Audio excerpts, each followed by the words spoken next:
Hola! So today I'm going to do a video on my summer bookshelf. So these are all the books that I'd like to read over summer. Not necessarily all of them because I haven't bought all of them, but this is 4 that I'm going to show you today and that I plan to read over summer. So here we go. The first one needs no introduction and I've already started it actually, so this is a bit of a cheat, but I didn't start until my summer. That is The Fault in Our Stars by John Green. You can see my little marker. I'm nearly halfway in.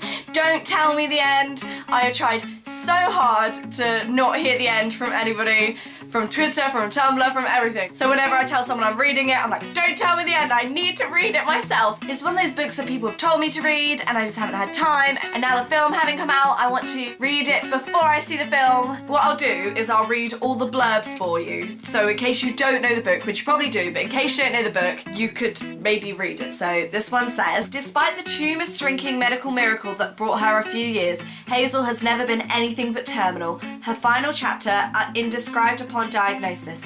But when a gorgeous plot twist named August Waters suddenly appears at Cancer Kids Support Group, Hazel's story is about to be completely rewritten. Yeah, don't tell me the end! The second book I want to read is The Great Gatsby. I wanted to read this the other way around to The Fault in Our Stars. I hadn't read this and then I went and saw the film and I just loved the film so much. I love the 1920s anyway, so I thought it would be really fantastic to read this one. I also tried to start this one and I got a little way in, you can see, but I really didn't read it properly. I read it on the train in the morning and I don't think I really had time to appreciate the whole thing. So I'm gonna read this, and the blurb for this one is, generally considered to be F. Scott Fitzgerald's finest novel, The Great Gatsby is a consummate summary of the Roaring Twenties and devastating expose of the Jazz Age.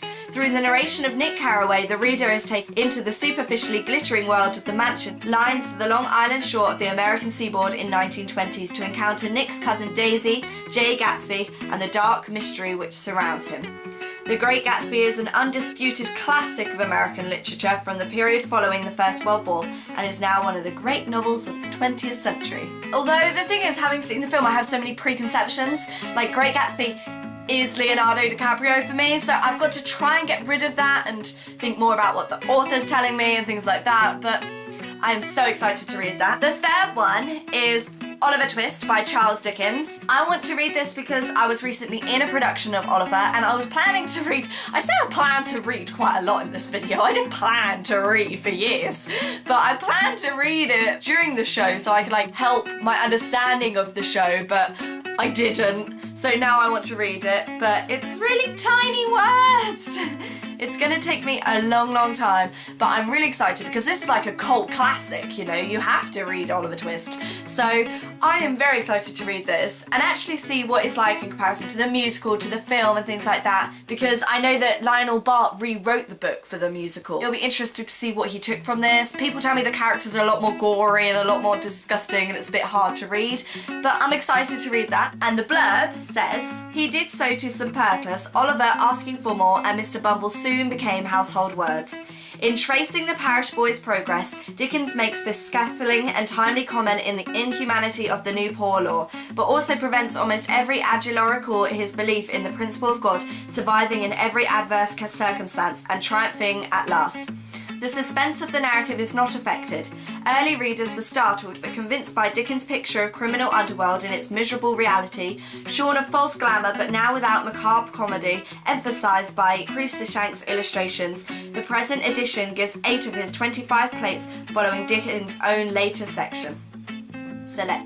The last book I want to read is Judi Dench's autobiography, which was bought for me by my friend Leo because we both love Judi Dench so much, and as I said earlier, I planned to read this a long time ago, but I just haven't had the time with college and shows and things like that and university and all those grown-up things that I now have to do, so I really am looking forward to reading this. I can kind of predict a lot of it because I know a lot about Judi Dench anyway. And the blurb says, I am so often asked, does this audience make any difference? Of course, it is the only reason you bother to be in the theatre, in order that tonight it can be better than last night, and this audience will really to the end think they had a marvellous experience, and you have told the author's story. I love Judi Dench so much. So that is my summer bookshelf. I would also like to read the Hunger Games trilogy, as I haven't read them and I've been recommended it by so many people, and I haven't seen the films either, so if I can read them and then watch the films, that would be fantastic. So I need to go out and get that. But that is my summer bookshelf. I'm trying really hard to read all summer and make the most of the time that I've got, because it's not often you have much time to sit down with a book, or I don't anyway. So I'm gonna make a real effort to do that this summer. I hope you really enjoyed this video. If you did, give me a thumbs up and subscribe to be notified when all my next videos come out. I'll speak to you soon. Bye bye. And the final book I want to read is Judi Dench's autobiography. Yeah. Autobiography.